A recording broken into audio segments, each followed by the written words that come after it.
Oh, no. Oh, yeah. I finished these fights. Give me a hell yeah. Top Rope Nation. Learn to love it. It's the best thing going today.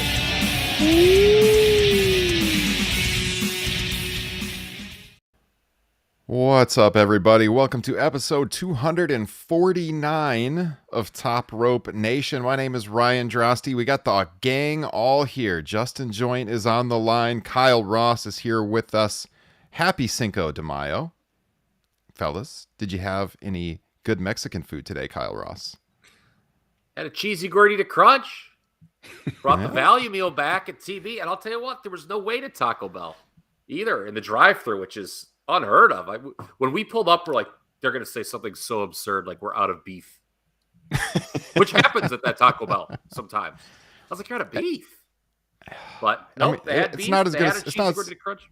Yeah, those are pretty good. I always get the Crunchwrap Supreme at Taco Bell. Oh, okay. But I prefer to go to Taco John's. Well, And so Taco John's, if you're listening, we would still like that sponsorship, by the way. Yeah. Contact us. Unfortunately, we were post-soccer practice. The sit-down Mexican restaurants were closed, and we did not have an hour. Actually, it would have been 2 hours to and fro to go to the nearest Taco John's. So, alas, we settled for running for the border. Yes. I had a good burrito at a local restaurant here in town. Justin Joyne, how are you doing tonight? Did you celebrate? If having the new buffalo chicken sandwich from Popeyes is celebrating Cinco de Mayo, then yes, I celebrated. As long as nobody pulled a Stephanie McMahon and had to say gracias, just being completely inappropriate, like the meme you see on your screen if you're on the video feed right here. No, hey, but no, welcome to Top Rope Nation. Like I said, how many people in your group, sir? Trace. Oh no! If you're listening on the podcast feed, you're completely lost at this point. But I get it. There's 3 people in your group. I think I love to use that Stephanie McMahon meme whenever I can. So I just had to put that in here. But no, episode 249, which means, guys, we're going to hit a milestone 250 reviewing a WWE premium live event for our next episode, unfortunately. But that's where we're going to be at. We'll talk about that event tonight, get our picks in. And we got a lot on the docket, a lot of current events that we want to talk about. There's going to be some current things. There's going to be some historical things tonight. If you didn't see on social media is abuzz because there was a must-see matches list going around, which honestly was a really good, interesting way to look at the history of wrestling. We'll get into that here in just a moment. Before we get into the agenda, I want to promote the fact that, Kyle, you just did an excellent bonus podcast with good friend of the pod, Frank Pettiani from Pro Wrestling Torch. 90 minutes. This dropped for our patrons on, what was it, Tuesday? It was recorded on Tuesday afternoon, yes. Yes, and I dropped it on the Patreon feed Tuesday night. I've been listening to it over the last couple of days. Really, really good stuff. Like I said, we're going to talk about WrestleMania Backlash tonight, but you guys really did a deep dive on it, and that is a must here. So if you like what we do here on the main feed, check out the Patreon feed, link in the podcast description. 76 bonus shows are now on the Patreon feed, which is kind of mind-blowing when you think about it, guys. I was thinking most podcasts don't even last 76 episodes, on the regular feed. We got 76 bonus shows in addition to these 249 on the main feed. So a lot of content out there, and I appreciate you putting in the extra hours, Kyle. Yeah, it was great. Love talking with Frank. It was the first time he and I did a show proper, just us two, in the TRN territory. Of course, I appeared on his podcast, Pro Wrestling That and Now, to discuss Super Brawl 2. That's right. Because, Justin, as you well know, when you need to talk 92 WCW, or at least when the Pro Wrestling Torch wants to talk about 1992 WCW, they reach out to Top Rope Nation. Because you're going to be on that podcast soon discussing the next pay-per-view. Indeed, in less than 2 weeks, Wrestle War 92. Absolutely. It's going to be a must-listen. Match from that show was on the best of list, or the must-see list that we're going to talk about here in a little bit. So, yeah, check out PW Torch VIP. I've been on the past. Kyle's been on the past. And Justin has his big debut coming up. So, thank you to Frank for doing that episode. And, Justin, before we jump in, by the way, I forgot to ask you, You went to Milwaukee. Anything interesting happen there over last weekend? Learning life lessons. It's, I'm early 40s young man who is realizing that, he can drink like he used to. He just can't recover like he used to. I think I'm finally getting over my hangover from this weekend, but we went to a Brewers and Cubs game on Friday night. We got How'd a you like the suite. park? It was beautiful Yeah. park. We had a suite because it was two of my friends' 40th birthday party. The food was horrendous in the suite. I do not recommend it. Just the most generic bullshit, like giant buns, tiny meat. But the fridge was stacked with beer, so we were really getting after it. And after the game, we end up at some really shady looking bar. They were shocked when we walked in, and they actually had a cop there with a wand checking you for metal or any weapons. Jesus.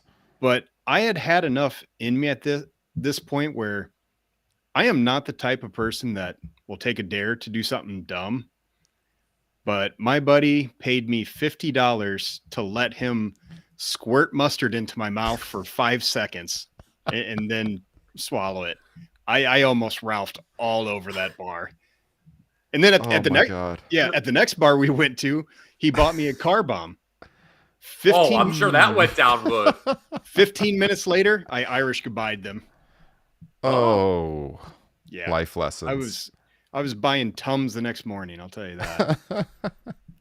So I like mustard, and that sounds absolutely terrible. Yeah, I can't imagine. Hate mustard.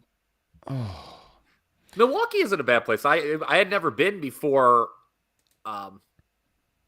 It was All Out weekend. Me and Bryan went up there. My good buddy Bryan Landershino. We drove up after All Out, and we went to the Brewers game. And we just hung out there for a night. Yeah, drank and stuff. I was very pleasantly surprised by the amount of character their downtown has. It was a good time. I liked it. Yeah. My stomach didn't, but I did. I would probably still be recovering at this point if I was you. That is just horrendous. Kyle, he told that story last night. We did a Dynamite watch party. So we were over on the Playback app. You guys can join us. That is now public. So I tweet out the link every time we do a watch party. It's in our Facebook group. It's on the Twitter page at Top Rope Nation. A ton of fun. All you got to do is sign up for a free account and authenticate your TV subscription. You can join us every time. We always have a good group there watching the shows together. And at some point, there was kind of a down moment in the show, and Justin told that, and I was aghast at what he went through in Milwaukee. So shout out to Michael Johnson, by the way, who did the show with us last night. Good friend of mine. It was a lot of fun. Yes, a good man. Known him since I was 9 years old. Oh, wow. So he knows where all the bodies are buried. Yeah. Just like Mr. Fuji. Guys, if you have never listened to Top Rope Nation, that is a hell of an intro right there for you. I promise we are going to talk about pro wrestling, but you know what? We like to give the listeners a window into our lives when we start these shows, and hopefully that was entertaining for you. I know I was overjoyed listening to Justin's story for the second time. And yeah, man, just, I don't know how you could put your body through that. So dumb. Mustard? Help us out. Mayo. No, I couldn't do mayo. That'd be even worse for me, I think. I definitely couldn't do that. I could maybe do the mustard. It wouldn't be pleasant, but mayo, absolutely not. Actually, and the worst part about it was he started spraying it. 2 seconds in, the bottle ran out. So he had to go run and grab another one so he could do the remaining 3 seconds. It's just like burning your tongue. Oh, man. Yeah. So stupid. Oh. Well, you know what's not stupid is subscribing to this podcast, fellas. So, nice. Professional. If you're listening, yes, on Apple, on Spotify, on Podbean, wherever you get your podcast, please hit that subscribe button. Leave us a 5-star rating. Even better yet, a written review. I mentioned Patreon a couple of minutes ago. I mean, that is the best way to support the show because you get all of that bonus content. You know, you get 76 bonus shows. You get ad-free releases of all of our main feed shows as well. Top Rope Nation Extra, Top Rope Nation Classics, which, by the way, patrons, vote in the poll. It's a real nail biter for what we're going to be doing in May. It's really coming down to the wire. I think there's 3 shows in our poll, classic shows, within 1 vote. So we don't know what we're going to be doing yet, but that's going to drop here in a couple of weeks. So get those votes in. If you join the Patreon page, you can vote as well. And I mentioned we're streaming live right now, so you can catch these shows live or on demand in video format if you like to do that. Just check out youtube.com/Top Rope Nation. Subscribe for free to the YouTube channel. We would greatly appreciate that. I see Alan is in the chat. He is a main event tier, or a Hall of Fame tier, actually, level patron of Top Rope Nation. And he's almost always there with our watch parties. So thanks for joining us live tonight, Alan. And Alan might be joining us on a podcast in the future. He is on the tier where if you want, you can come on the show. So I'll be in contact with him to maybe work out the schedule on that. So thank you, Alan, for the support and all of our patrons. Kyle, now you weren't with us on the watch party last night. We wanted to get your take a little bit on Dynamite. I know you've caught up and watched the show. It was kind of an interesting one because it started pretty hot. You know, I really enjoyed the trios match that they had in the first hour. Didn't really end so hot. We watching the watch party live, we were kind of shocked that they did that women's match in the last quarter hour because, you know, yeah, they're uniting the ROH and Impact women's titles, but they weren't AEW wrestlers per se. So that was kind of surprising. We had Hangman Page kind of leaning into the heel bit going into his match with CM Punk at Double or Nothing. Give us your thoughts on last night, Kyle. Yeah, I saw the quarter hour breakdown they released a couple hours ago. Second week in a row, the show kind of died in the ratings in the last half hour. You know, that's kind of been a hallmark of Dynamite, I feel, over the last several months. A real hot first hour, then the second hour kind of gets so-so. But overall, I liked the show. With Hangman Page, I thought that was one of the more interesting things. I do not see him doing a full-fledged heel turn despite that promo last night. And what's interesting is next week they're in Long Island, where Punk played heel last time, and he's wrestling John Silver next week, who's the hometown boy. So are they both? I would assume both are going to kind of test the heel waters, but neither will turn. I think it's, and you know, I mean, the things that I thought the masturbatory Bret Hart match line was great. Yeah. Actually, I mean, because, you know, if you're going to fight someone, you want to upset them. You want to like get under their skin. And that's something you would say if you're Hangman Page. I thought it was a good promo.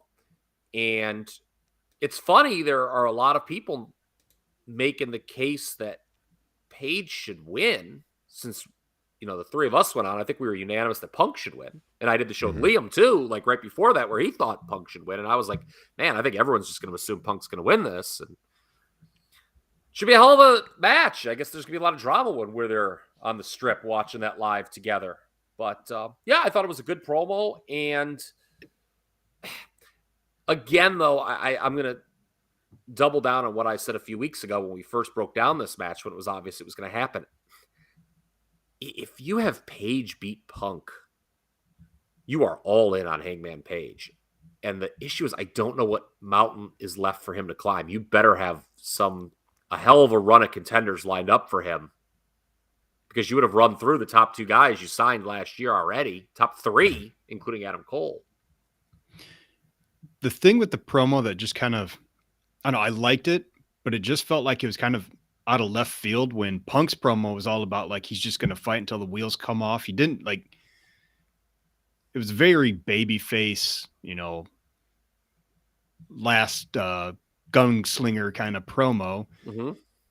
And then Hangman comes out saying like he's not going to come out here and show Punk any respect, and he's just going to beat his ass. I don't know, it just seemed ultra aggressive compared to what Punk said. Well, I mean, let's examine the real world here. I think there's a lot of people talking that CM Punk should be the champion. He's more over than Hangman Page. So if you're Hangman Page, the person / the character, you probably come out that way. I thought it made sense given the reality of the situation. You're right that what we've seen from him on screen, it was a radical departure, but I don't know. Maybe that's just the way he feels about CM Punk. And that was my thought too. And I think we've even talked about that when we started thinking this might be the match and how would they get to it. The thought was, you know, Hangman's the champ. but Punk's the one who's getting the spotlight. He's getting, the one with all the TV time. And obviously that's going to rub the champ the wrong way. So I hope they touch on that. Yeah, I mean, he should come into the match based on the reality of the situation as a champion with a chip on his shoulder.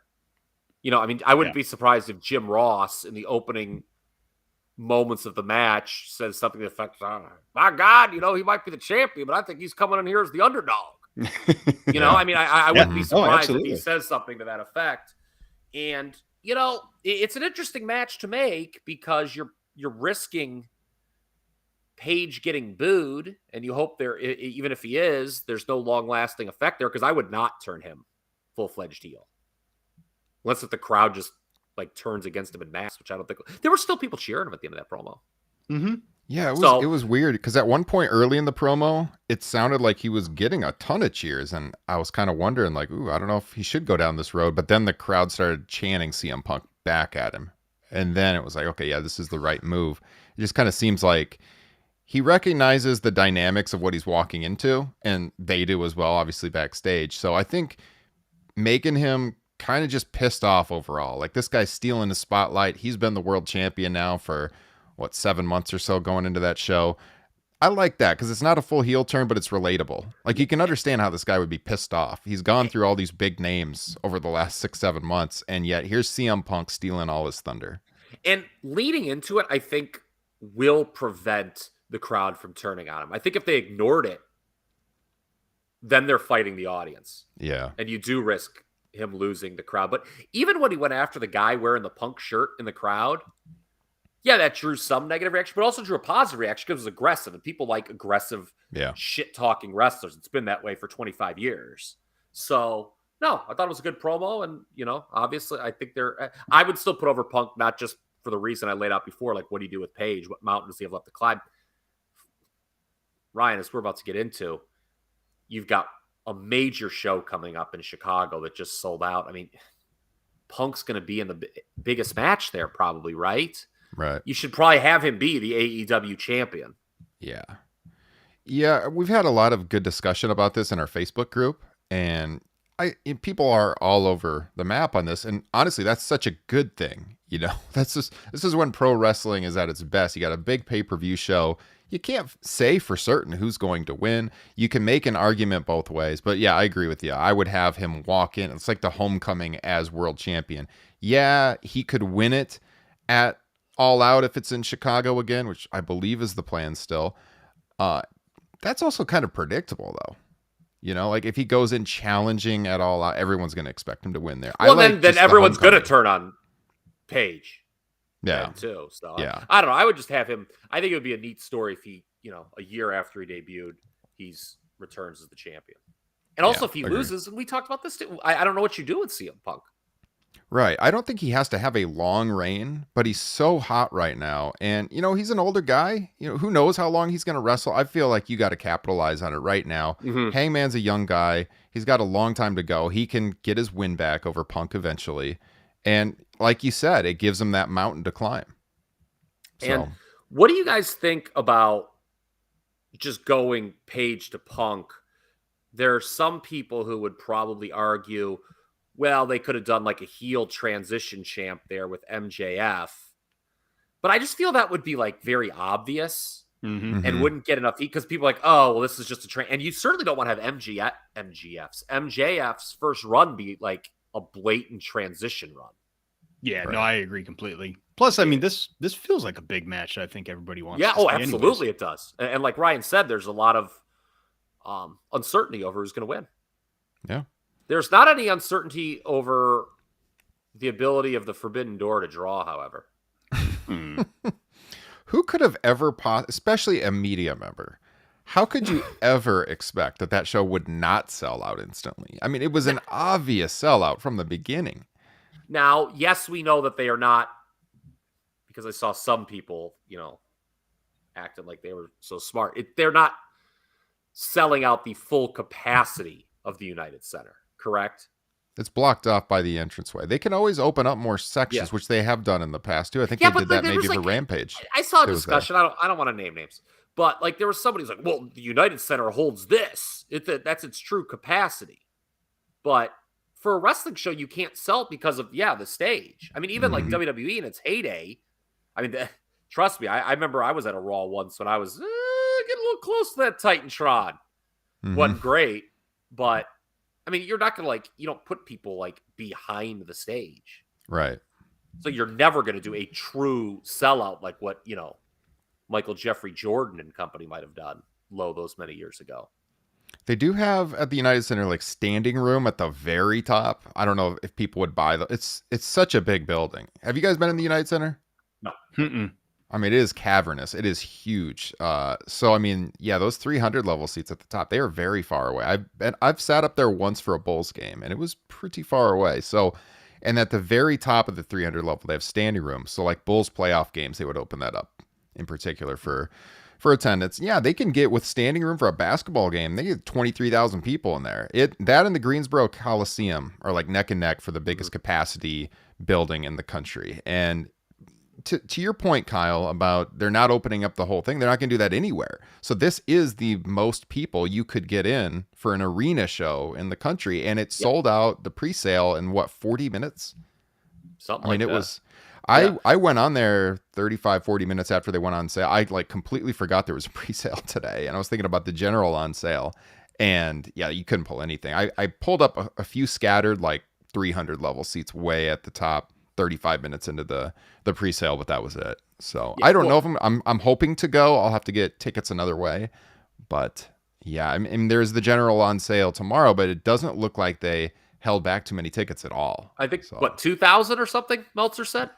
Maybe. Yeah, it looks like they sold 14,000 today, so it's going to be around 16 for the actual event. So, yeah, and or was it 14,000 is what the capacity is? Yeah. I think they did 11,000 something today, and they held back 2 or 3. That's what it is. Now that you say it, but getting back, we don't want to dunk on a certain person too much, but I mean, especially because he sort of was okay, I guess I was wrong, but it was still Jesus, you could have at least said, I guess I'm really dumb too, because you're talking about he had the tweet about the this ratings. Is awful, Alfred, by the way. New Japan, the ratings New Japan did on Axis, which is first of all, most New Japan fans in the United States watch on New Japan World, so that's fairly irrelevant. But also, didn't the tweet say something along the lines of, "Oh boy, they're gonna have a hard time selling out the United"? No, they're not. Who could have ever thought they would have a hard time? So there were 2 parts of that infamous tweet, and I posted it as a joke on our Facebook page, and Rick Skelton, one of our prize patrons, he made a point, and it's a correct one, that because that tweet referred to AEW and New Japan as a niche, right? A real niche-y thing, and yes, that's true. But WWE, as we talked about, is a niche. Yes. WWE people who go can you imagine? I mean, I'm sure there are some people who don't care. They just have disposable income. They don't care. But WrestleMania is not cheap. Yeah. Right? And I mean, it's a couple $100 to go. So WWE is a niche. All Japan, AEW is a smaller niche than WWE, and New Japan's a smaller niche than AEW.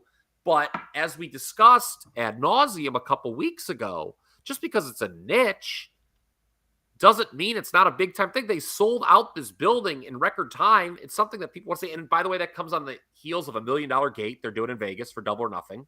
You figure All Out's going to be a massive show. How about, by the way, how big is wrestling going to be Memorial Day through Labor Day? I think it's as critical a period as we've had in a while, because WWE's got 3 stadium shows. It's running. And, kind of between the end of basketball season and the start of football season, I think there's a lot of bragging rights on the line. I think you got to shoot a lot of big angles. You got to do some big stuff. Yeah. But go ahead. I mean, and speaking of just, drawing in your niche followers, how's WWE doing selling tickets to their show that's in Chicago in the same month as Forbidden Door? I don't think they sold out. No, Hell in a Cell is not sold out. No. I saw that there. Somebody was saying, I see a lot of blue dots. Smaller building, too. Yeah. And I mean, look, WWE, they're obviously doing well. I mean, they had their quarterly conference today. And, one thing they do, we joke about the existence of casual fans. I think the one place they can pick them up, and it was something they were touting. We don't know what the exact number is, obviously. But by being on Peacock, there is the chance where like people who subscribe to Peacock for non-WWE reasons, they see WrestleMania and they may click, right? Because they know WrestleMania, that's like the biggest show, and they might click. Yeah. So, but I mean, that's the one advantage, I guess, right now WWE has. But like we talked about it, I mean, this is what the people want. They're selling out this very long. Your tweet put it so succinctly. I'm just babbling incoherently, Ryan. You summarized it very well, I thought, on Twitter.com, like a few days ago, and then you were sure to retweet it. Take your W. Should I read it on air? I'm trying to remember how I because I'm phrased babbling, and you said it way better than what I'm babbling. All right, let me just quote it so I don't mess this up again. Yeah, this was a couple of days ago. It was about, okay, I said, debating whether there's broad appeal to a show that is certain to sell out the largest arena in the country is foolish. It doesn't matter if casuals are interested. The loyal, money-paying audience wants it. It's historic and will be a financial success. I said, moves made for casuals or outsiders haven't resulted in any sustainable growth of the business recently. Bad Bunny and Logan Paul didn't exactly create a lot of new wrestling fans.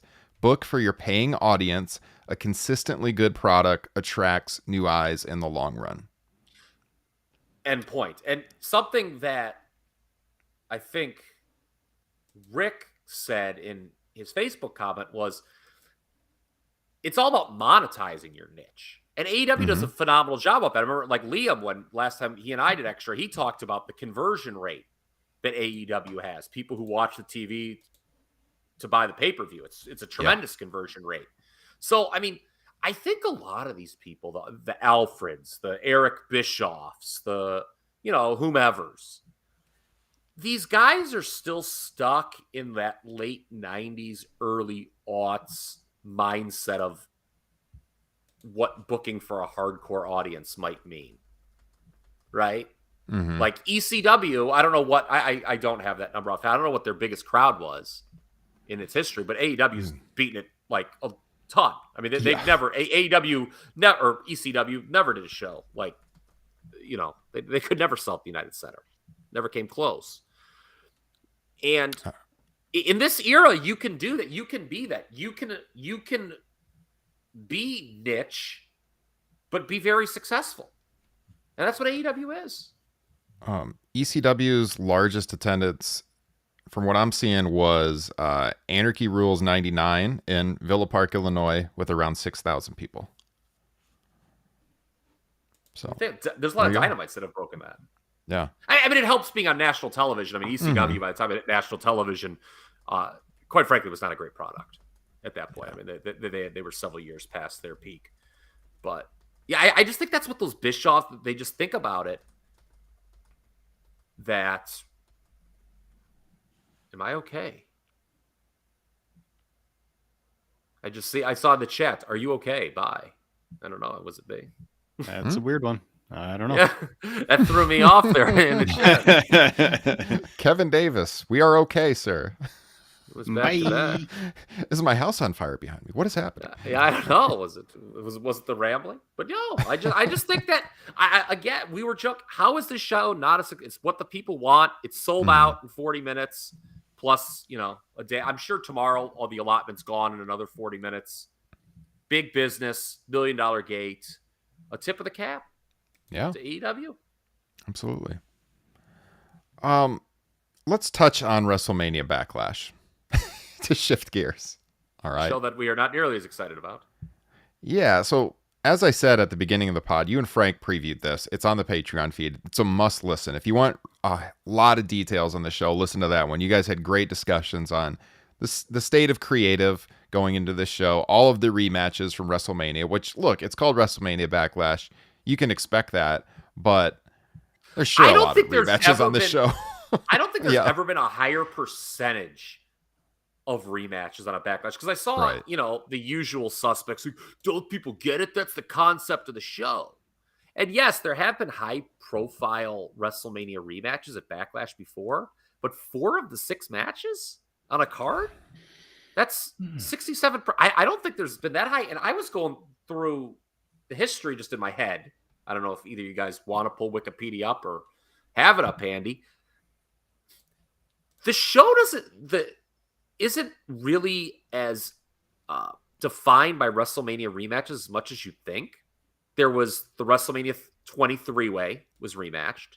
Mm-hmm. Triple H and Batista rematched. Austin and Rock rematched. It was WrestleMania was generally the kind of the season finale. And, it was where new things were going to get kicked off. Yeah, but so sometimes they did main event the rematch. I'm sure there's been times since, but the whole card, a lot of times you're right. It's the start of something new. I mean, do you WrestleMania, which is supposed to be your biggest show of the year, do you just want to dilute the matches there by rematching 4 of them the next month? I mean, it was called Backlash before. Now that they've explicitly called it WrestleMania Backlash, that's probably their excuses. Now it's always going to be tied to WrestleMania, which, you get the WrestleMania name out there again, which to the casual fan makes it sound bigger, I suppose. But it just dilutes the power of WrestleMania itself. Why are you that interested in WrestleMania if multiple matches would be rematch the next month? Right. I'm looking at cards here while you break things down. I'm looking at last year's, trying to remember which of these matches was on WrestleMania. It's just I went to 99. Actually, I went to the first one. This will make for great podcasting. You start at the end, I start at the beginning, and we'll just go off. So 99, there was only one. Oh, no, there was 2. Mankind and the Big Show did WrestleMania 15 in in something that should not be talked about ever again. That was bad. Backlash 2000, I don't think had any rematches. I'm having to look at these and think of the WrestleMania card. Same, yeah. 2001.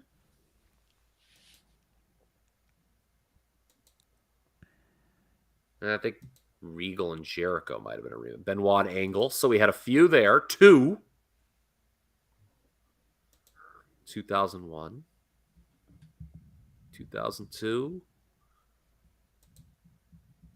A show that was reviewed, by the way, in the Top Rope Nation Classic Archives. That was one of our early ones too, wasn't it? I think it was. I think that was the first time I went really long, and you said this, and I saw the look on your eye when you were cursing my name under your breath. What are we doing here? Yeah. I don't think that had any rematch, unless if Jazz and Trish Stratus wrestled at WrestleMania 18. I could not tell you if that was the case. I apologize. I do not see any rematches at 2003. Last year's, I don't think had any rematches. Because the card last year was Roman and Cesaro. Remember those discussions? So then there was versions. So they had Lashley versus Strowman versus McIntyre, and Lashley versus McIntyre was on the show, but not that exact match. They had Bianca and Bayley, Damian Priest and The Miz. Priest was and that was the match that had Bad Bunny. Yeah, so they had the tag. The Mysterios against Ziggler and Rude, but I think they were in a triple threat with the Street Profits. Maybe even a 4-way. Yeah, and that was a SmackDown show, yeah. And Ripley taking on Asuka and Charlotte. So none of those were rematches. None of them were pure rematches, no. Like they were happening this year. I'm into 2007, starting in 99. There has never been a Backlash that had more than 2 rematches from WrestleMania. Yeah, so you look at this card, and 4 out it's of just 6? loaded with them. Yeah, 4 out of 6. So, I mean, I don't really want to deep dive on every single match because, like I said, you did that on Top Rope Nation Extra, but we can kind of just generalize the whole card. Well, let me ask you guys the question that I asked Frank. Did Roman Reigns need to be put on this card? No, I don't like him being on this card at all because you talked about this on the show, but how do you, I guess you can use it to build to a match at Hell in a Cell, but I don't see Roman Reigns taking a pinfall here. So if his team loses, it's going to be a situation where one of the Usos loses, he's pissed at them kind of thing. And he needs to get revenge. Yeah, I mean that's the only way, rinse repeat. But I don't think Drew McIntyre is going to beat Roman Reigns in this match. So I liked your idea on the show. I can't remember if it was you or Frank. I think you proposed it, Kyle, about how if they were going to do the unification match, and I also don't like how they advertise that and then they pull that. That's foul. But that's the other problem with how they change it. It's a match with less stakes. But I agree with you. Like they could have made that the main event. That should have been the main event. Unification match. Make the tag titles mean something again. Yeah. Go ahead, Justin. No, that's what I was basically going to say, was they took a match that meant something to unify titles and they turned it into a SmackDown or Raw main event match. Mm-hmm. And I mean, I don't really want to see it, but I think the only way to make this special is to have Drew pin Roman.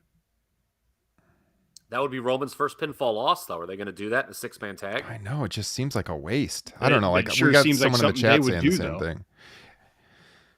It I don't sure know, seems though. like something they would do. Roman is so protected. I mean, it could happen. I would be a little shocked if it I happened think in this match. I think Roman's going to pin Drew in the 6-man and then just beat him again in a title match next month. That also sounds like something they would do. Yes, it does. I am most intrigued, honestly, with this Cody and Rollins match, because they better not go 50-50 on this. There is, in my opinion, zero argument for Seth Rollins to win this match. I don't care if it's fluky. Under no circumstance should Seth Rollins beat Cody Rhodes.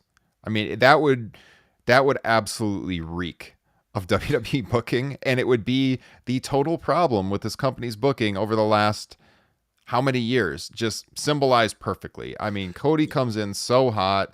He beats Seth. It doesn't matter if Seth loses again. He's a made guy. You need to make Cody special. And, you know, we talked about it. I talked about it with you guys right after Cody debuted. To me, he should beat Roman for the title. I truly believe that still. He should be the guy.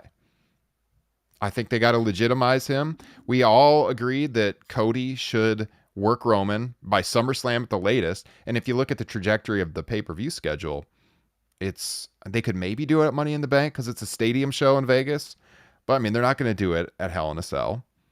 Then you got Money in the Bank. Then you got SummerSlam. SummerSlam in Nashville at the end of July. It's really early this year. They could do it there. They could just have Cody win Money in the Bank, and the next night on Raw, he says, "I want Roman Reigns at SummerSlam."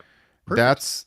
That's exactly. I was talking with a friend today at work, and we were talking about it, and he said, "Yeah, Cody wins Money in the Bank," and I said, "If he does, I hope he does it that way. He challenges him, makes it known he wants the match. That he doesn't do the cheap bullshit. He'll come out at the end of Money in the Bank and win kind of thing. I want it to be an announced match at SummerSlam." And that's like so eye rolling at this point. We've beaten that into the ground on many past podcasts. Like, I'm so over the, just shocking cash in at the end of a TV show in the fall because they're bored and they're like desperate for ratings. I don't want to see that. I want to see, it used to set up a big match. Yeah. By the way, Cody on Broken Skull Sessions drops tomorrow. I am really intrigued to watch that one. Mm-hmm. Should be a good interview. So I think everybody is expecting Ronda to beat Charlotte. Correct? Yeah. I would be shocked. Imagine. If Ronda, the only way is if they do the Mick Foley, Rock, Royal Rumble 99. I'm not saying Charlotte will bash Ronda's head in with 15 unprotected chair shots. I'm saying the fake voiceover, I quit. But I Drew Gulak getting involved. Oh, I know. Justin's face when we did the watch party for SmackDown and Drew Gulak came out, and oh my god, that was priceless. I think I tweeted a photo of that, by the way. Scroll back on our timeline on Twitter. It was so good. But yeah, and then this AJ Styles Edge match, another WrestleMania rematch.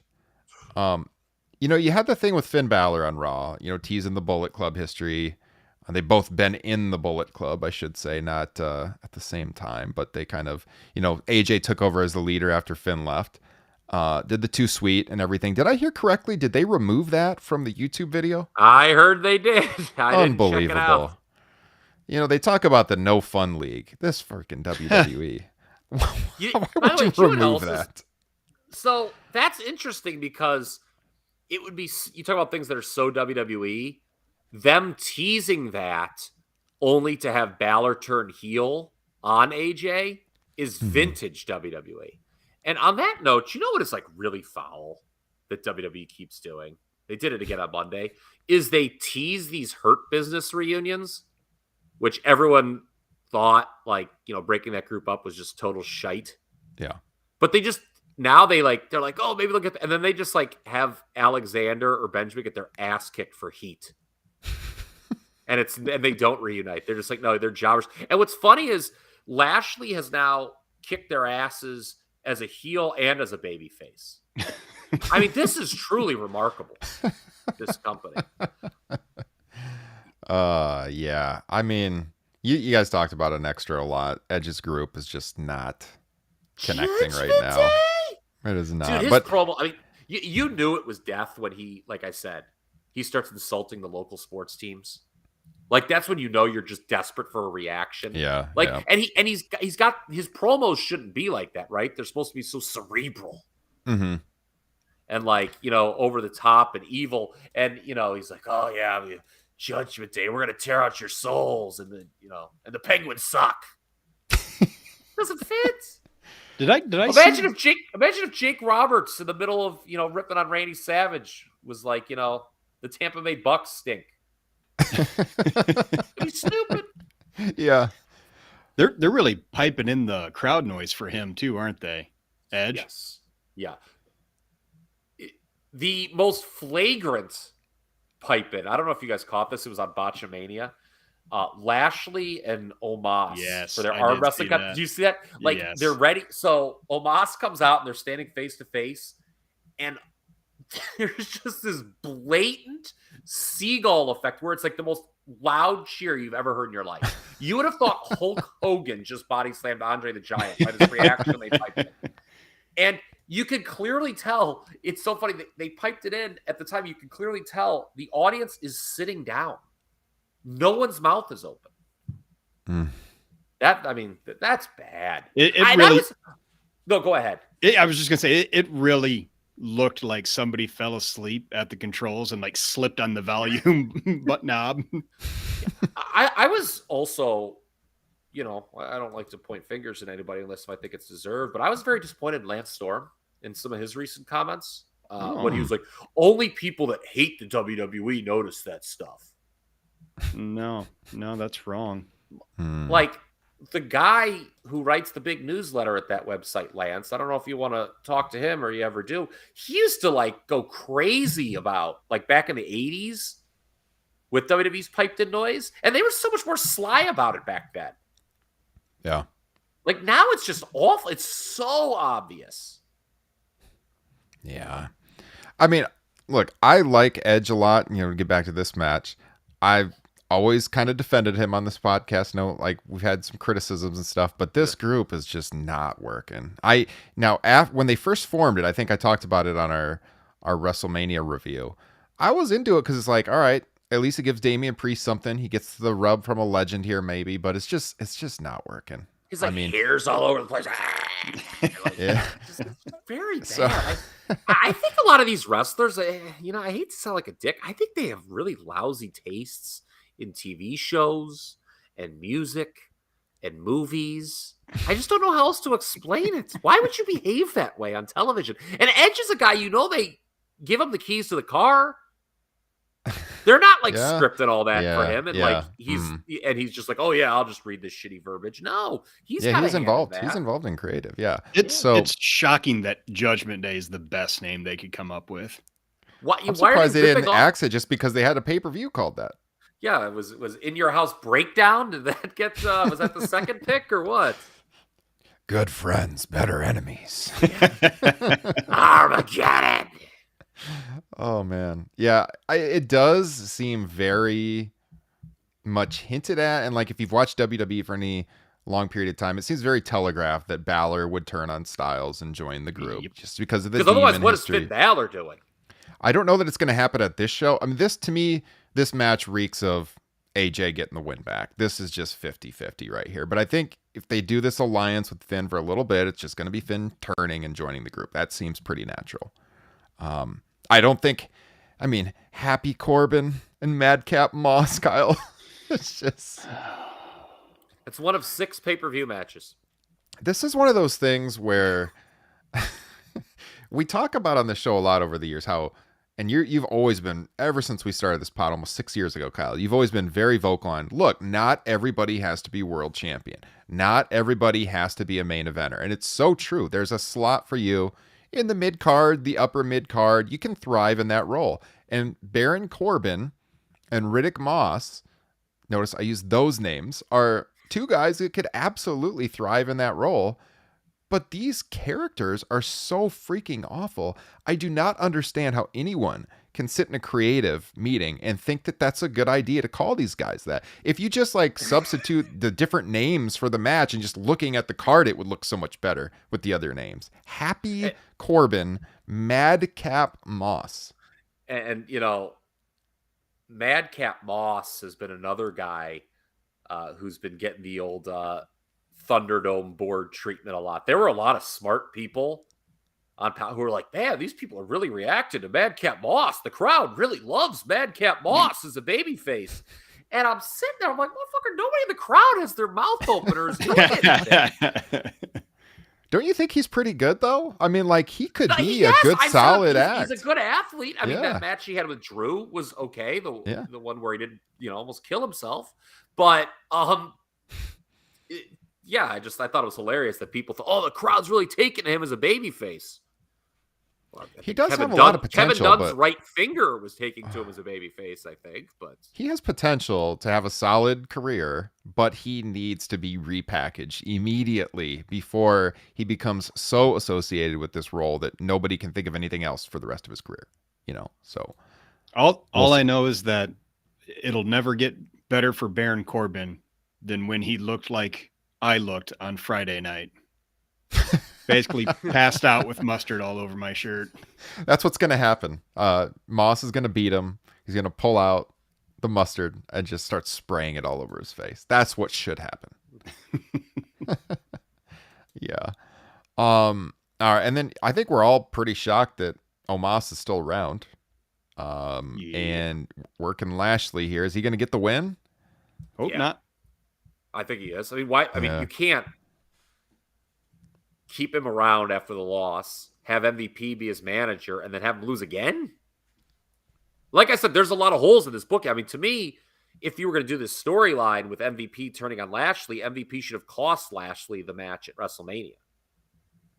Yeah. True.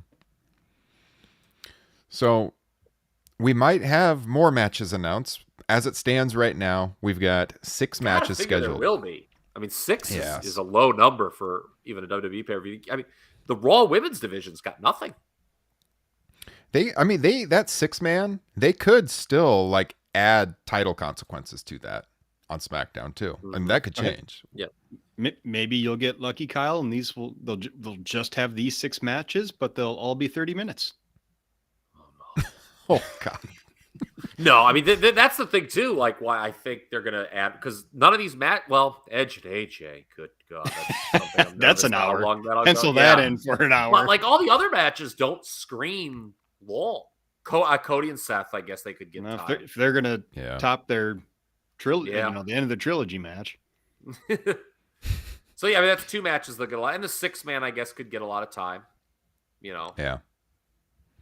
Well, if you guys want to win some cash, by the way, I want to promote Wrestle Rumble because they've been good partners of the show for a long time now. I got the link in the description here of the podcast and the video, but check out WrestleRumble.com. You can enter to win. It's usually a substantial cash prize this month for WrestleMania Backlash. You can win $1,000. So buy an entry for $10. You try to predict the winners. We were just talking about match times. Match times are always props on their predictions. It makes it a lot more fun watching the show because you're paying attention to what you picked and if you're going to stay in the running to win some cash or not. Check out WrestleRumble.com. Just a whole new aspect of watching these WWE shows. So I guess we're going to end talking about the Greatest Matches Project. If you want to check this out, must-see matches project. I believe that we don't want to confuse. Probably there might have been a greatest match. Must-see matches. Yes, it's the Twitter hashtag or handle is @must-see matches. So if you're not familiar with what happened, basically they crowdsourced this list. Anyone could nominate 1 to 25 matches for their must-see matches project, and they're not just talking about like great technical matches. Sure, you can go on to cagematch.net and you can see, what are the highest aggregate rankings for matches, what match got a 9.2 average and that kind of thing. But those ratings are all just based on strictly bell to bell technical basically the old star rating system, the Dave Meltzer scale.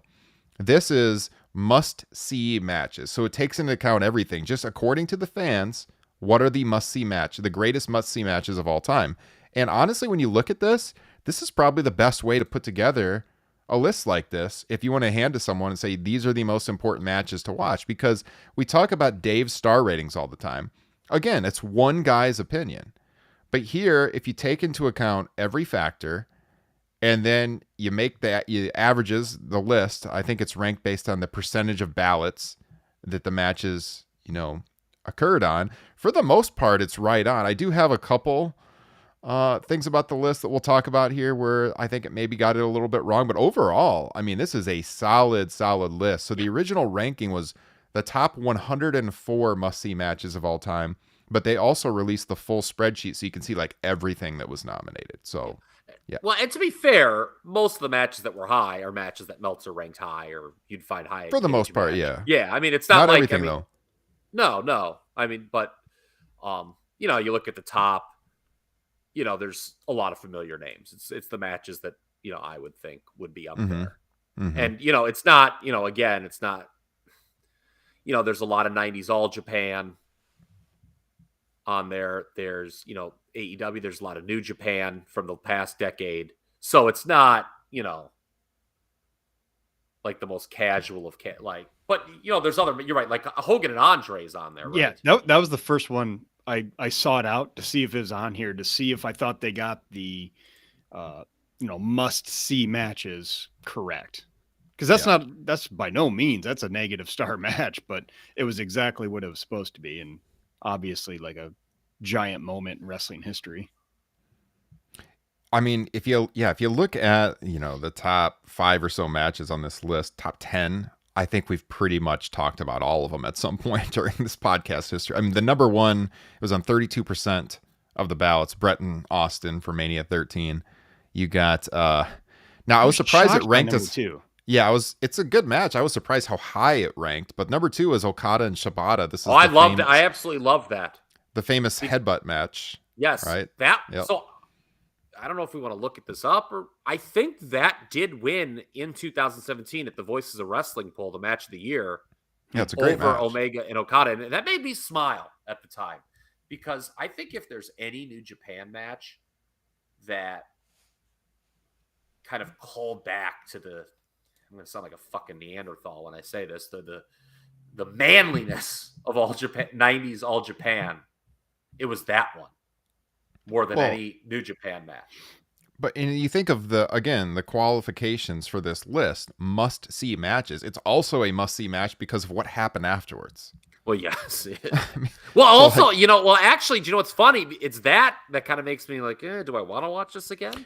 I know. It makes me feel bad for liking it almost. Like there's sort of a moral quandary involved with that match. For sure. But it's one of those things where it's like, if you tell someone the story, they're going to want to see it.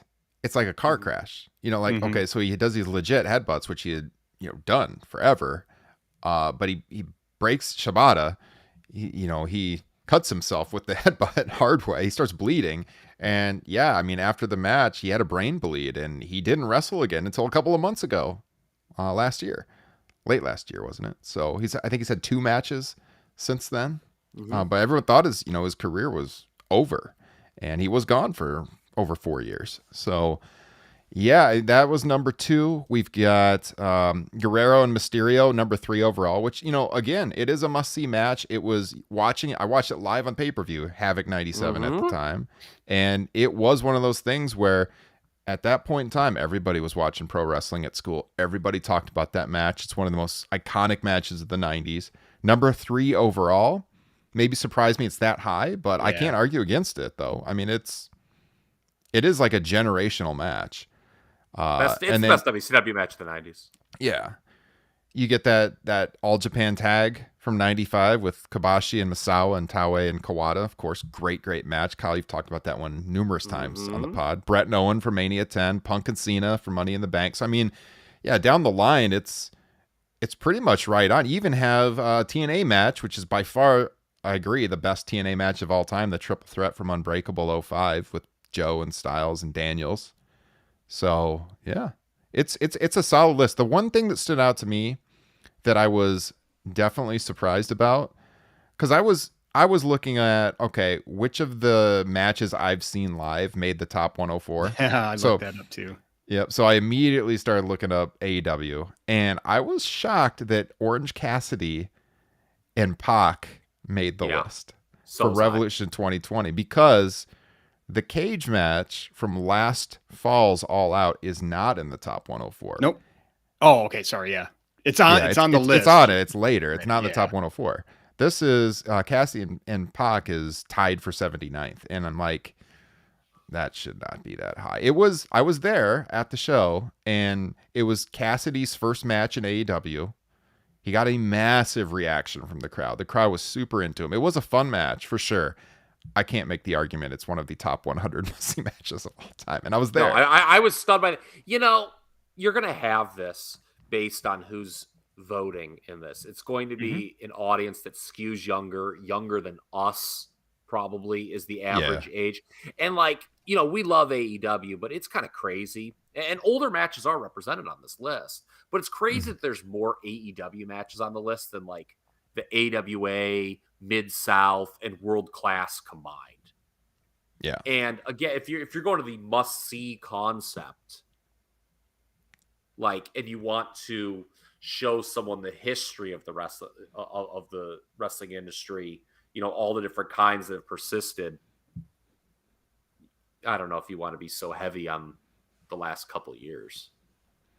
Yeah, and you get down to the bottom of this list too, and we're talking about like decimal points. You know, that one was on like 4.5% of the ballots, and there's stuff that was on 3.6% of the ballots that didn't make the top 104. So it's really close, but I mean, yeah, I think that tag from All Out last fall should definitely be on there ahead of that one. But I mean, overall, yeah, you're going to have stuff like that just because it gets really close towards the bottom of the ballots and stuff. But if you look at the top half of the top 104, it's pretty much right on. We're gonna have to tweet this out, I think, for Yeah. the podcast so people can, you know, follow along here. Yeah, I mean, there's a lot to discuss, but Oh, I see the 1992 Royal Rumble is the 29th very best match of all high, time. yeah. Oh, that's very interesting. not overrated then. No. Yeah, interesting. You know, I'll be honest with you. Angle Benoit being from Royal Rumble 2003 being tied at 32. I mean, it was like a match of the year candidate, but 32 seems high for that. there's I don't. there's a lot of stuff that just doesn't seem to fit quite where it's at, or maybe seems a little too high. But Like, I mean, it's just a normal match of the year contender, that match, I feel. You know, I feel there's like, I don't know. I mean, there's more, to me, there's probably been more than 32 5-star matches in the history of this business. I would say the argument for it is, especially then, how unique of a match it was Yeah, you're right. It was kind of a departure from what from they had been anything else doing. at that time. Yeah. Yeah. For me, something that jumped out, a match I have not seen and need to go seek out. It's in that 32 range. Andre the Giant versus Stan Hansen from 81. Oh, yeah, don't- Andre. I've I mean, never it's like seen watching that. a different human being. Oh, I Like, believe when you it. see, like, especially if you go, like, Chad sent me, there you go, Chad, there's your weekly mention. Sent me something from, like, Andre wrestling in Chicago in, like, 74 or something the Oh, other day. wow. God, he moved unbelievable. I'll Yeah. have to find that. Maybe I'll send that out. I told him to put it on the page. That son of a bitch didn't do it. I love this kind of stuff though, because it makes you want to comb through the list and then just Yes. start watching some of this Yep. stuff again that you haven't watched in years. It gives me motivation to watch old footage, and I love that. And it's why I love doing our classic shows. You know, And so Justin, we should talk about, because you picked up on something. I was just your about to bring that up. Okay, you bring it up then. So speaking of, there's a lot of AEW on this list, and there's definitely some recency bias going on, especially as you pointed out. There's a younger crowd. There's a lot of Dynamite matches on here, a lot of television, And that's Not a show that's so- not even 3 years old, by the way. that's beyond 104, right? Just nominated. Oh, we got like Dynamite. Let's see, Dynamite Grand Slam. No, I yeah, see. Grand Slam's in there. That's Yeah. really high. But it had me curious seeing all these Dynamites. Was like, what's the most recent Raw or SmackDown match in these little categories here. Because obviously WWE, WWF has a lot of high rated matches, but they're almost all pay-per-view matches. There's shockingly a lot of 205 Live. So I'm discarding that. I just want to talk about their main flagship shows. So you talk about let's say the 105 range, the ones that rank 105, the earliest ranked Raw or SmackDown match, with obviously SmackDown wasn't around then, 1998, Rock vs. Mankind, which I'm guessing that was the title change as far as must-see goes. Yes. December. I mean, I would agree. That's up there. In Absolutely. Absolutely.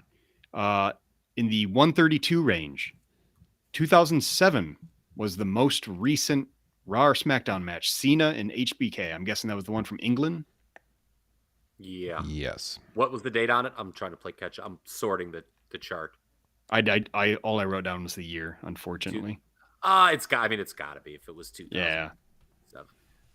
Yeah. For the matches that ranked 192, 2001 was the most recent Raw or SmackDown match for WWE, and that was Austin versus Redacted. A very good match.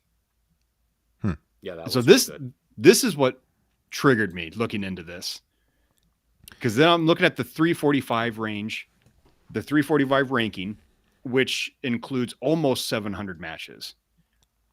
What is the most recent Raw or SmackDown match from those 700 must-see matches?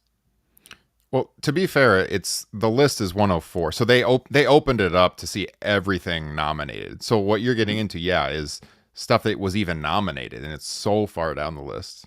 Yeah, but still, we're talking just over 1,000 matches here on this spreadsheet. The 1,000 most must-see matches. We're talking the ones that all ranked equally at 345, which is, like I said, almost 700 matches. The most recent Raw or SmackDown match on this list is from 2013. Almost 10 fucking years ago. Wow. And what was the match? Daniel Bryan versus Randy Orton in December of 2013. Which kind of surprised me, because there was actually a lot of good singles matches in early 2014 too that I probably would have thrown on. Yeah, like Cena Randy Cesaro. Orton. Yeah, Randy Orton and Cesaro was really good. Was Punk and Cena February 2013 there? That was a good match. Let me take a look. Actually, I think that might have been a year earlier. No, yeah, so that would be, So that's right. That's before what you just said. The match you said, the Orton Danielson match. But how bad? That basically, that's the spotlight of why it is freaking rough to watch Raw or SmackDown, because they couldn't give two shits about their television. Yeah, and here's the thing. And you talked about that. I started thinking about this as well. It's not just like the lack of high-end matches on WWE TV. Like, what was the last great angle on Raw or SmackDown? Was it like the Festival of Friendship? That was a great one. That was 5 years ago. Yeah. Like, think about what's the biggest thing to happen to WWE in the last 2 years, storyline-wise? Roman turning, right? Mm-hmm. Yep. Think about how that was done for a moment. He came out at the end of SummerSlam, was it? And speared the Fiend and Strowman. And everyone's like, oh, Roman's back. That's cool. And like all the co-opted journos were like, that was a heel turn. And we're like, what? It was a heel turn? Like, that was like how they turned Roman Reigns heel was like confusion. Mm-hmm. It wasn't even like a great angle. So like I took it like a step further than where you were going, Justin, with the WWE TV, just why it's just wretched over the last 10 years. No good matches, no good angles, but yeah, you certainly drive home a point that, there isn't a single WWE TV match in 9 years on this list. How many matches do you say total were nominated then? Like it's like 1,000, Justin? It's like 1,066, I think. Wow. That's crazy. Yeah. So if you see the spreadsheet, I've sent it out here in the chat on YouTube and Facebook, but we'll tweet it out as well on our Top Rope Nation account. But yeah, you can, so like there'll be a line after 104, so you can see what made the cutoff for the top 104, which was the project. But then below that, you can see absolutely everything that was nominated, and that means that somebody thought it was one of the top 104 matches of all time. And one of the shows we have here on our classics poll to potentially review is that May 93 Raw that had the Razor Ramon 1-2-3 Kid match on it and Shawn versus Marty Jannetty. That Shawn Jannetty match is not on here. And I mean, it's not like an all-timer, but it's a fun match. And I think it's one that is kind of must see. And so like if me as a longer term fan, I feel like if that Orange Cassidy Pac match made the list, that one should be nominated. That did stick out. Yeah. Serena Deeb versus Rio. I didn't even remember that one. That's on there from Dynamite. Yeah, Kenny and Danielson from Grand Slam. That's the only Dynamite one that made the top 104, but there's a lot nominated. So it means somebody out there who did the list, thought those other matches should be in the top 104. So definitely recency bias for sure. Yeah, to answer Jesse in the chant asking if Punk Cena from February of 2013 is on there, it is. It's just Bryan versus Orton is the most recent one. Interestingly, Savage Steamboat is tied for 40th place. It's down the list quite a ways. That kind of surprised me. But I mean, it's in the top 104. Was there, so like I said, talking about Stan Hansen and Andre jumping out to me as something I haven't seen that I need to, was there anything for you guys that you're like, I have not seen that and I think I need to? Kyle, I'm assuming you've seen everything on here. Kyle's like, I've seen everything 3 times at least. Yeah. No, there was some stuff that I hadn't seen. But I mean, you did have to go down the list. Let me see what the highest ranked match is that I ever saw. I've been playing with this spreadsheet so much that it's so screwed up right now that I don't know what the hell's going on. I don't know how you're able to even edit it. I couldn't edit it at all. How do you get it where it's like the actual order? All right, the I got percentage column, yeah. The percentage column? Yep. Second column. Okay, sort. No, I want to sort the other way. Come on, you. I mean, for me, older wrestling, All Japan is my weak spot. I've seen same some of the big matches of all time, but not all of them. So as I glance through the top of the list, it's some of the All Japan stuff for sure. I feel like the top match All Japan women too. There's a lot of All Japan women matches on here. I can't say that I've seen a ton of that. So in the top 40, there's 2 matches I have not seen. That is the one from Toraman and then the match from EMLL in 83. The MS1 versus Sangre Chicana. Yeah, I've never seen that. Well, this gives you motivation to watch it. There's a there you go. W match that I wouldn't have seen, and I don't think I've seen. I know I've seen all the WWF, WWE matches on here. Oh, for yeah, sure. yeah. And most, I think, the WCW as well. It's the overseas stuff for sure, and some of the Mexico matches as well. There's a 2001 women's match with Akira Hokuto. I don't think I've seen that before. But yeah, I mean, there's just a handful. I think at this top 100, I would figure that. Something else that jumped out to me thinking about, like, 'cause if you just peruse this list, you see, I mean, just, the all-time greats, their names showing up over and over again. Even like a Kevin Steen shows up over and over again. One name kind of jumped out at me for how little it popped up, considering how long he's been wrestling and how great he's considered by a general audience, and that's Randy Orton. He has the Cactus Jack match, he has the WrestleMania 30 match, and he's got that Raw, which, I mean, and none in the top 104. Yeah. None of them are in the top 104. Not even. I would say the Foley match. You could maybe make the argument. That's one of the best. Yeah. That's WWE 132. Tied for 132. Okay, that's one of the best WWE matches from 2000 to 2009 for sure. It'd probably be top 5. But again, like, is it must see? Because it's like, here's the thing: if there's like a clear comp for it, there's like a gray area. It's like, okay, well, you can just watch this other one, and like, there's an obvious comp for that match, Foley and Hunter at Royal Rumble 2000. Like, which is very high on here. That's interesting. Like, to me, I think they're like very, very, like, I would give them like the exact same rating. I don't think I find that very difficult to believe that somebody could say Foley and Hunter is definitively better than Foley and Orton. I guess Cactus and Triple H came first. Do you give? Yeah, I mean, I guess you could say, well, they had the framework was set up. They knew what to do, but I don't know. To me, it's the same match. I would give them both 4 3/4 stars.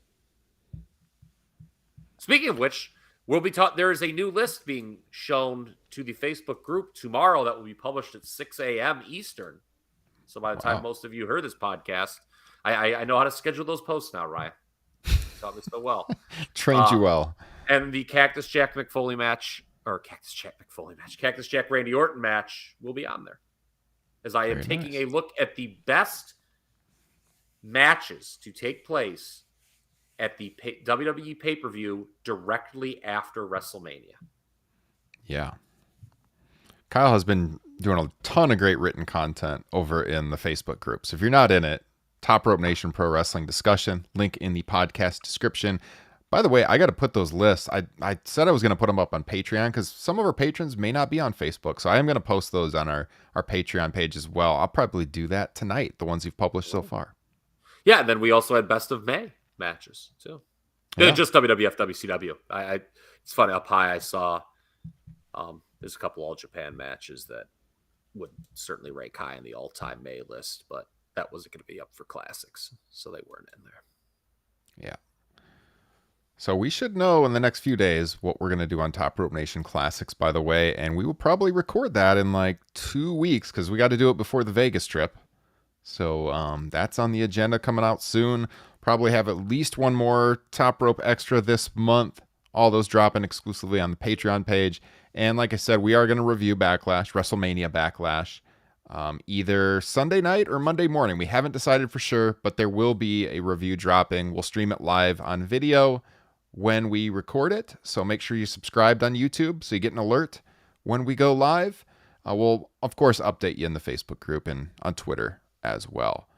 Guys, this was a great discussion. I mean, we could go on and on about the spreadsheet. I would highly recommend everybody check it out. We'll tweet it out. It's great for debate like we've been doing here and just for combing through history and seeing what you want to add to your watch list. So it was fun, guys. Justin and Kyle, appreciate it. No more dried blood in the fingernail. There you go. All healed up. Check the video stream. You'll know what we're talking about. Justin, glad your stomach is recovering from the mustard incident. It better be, 'cause I ate Popeyes today. You find out at work tomorrow. Hopefully not.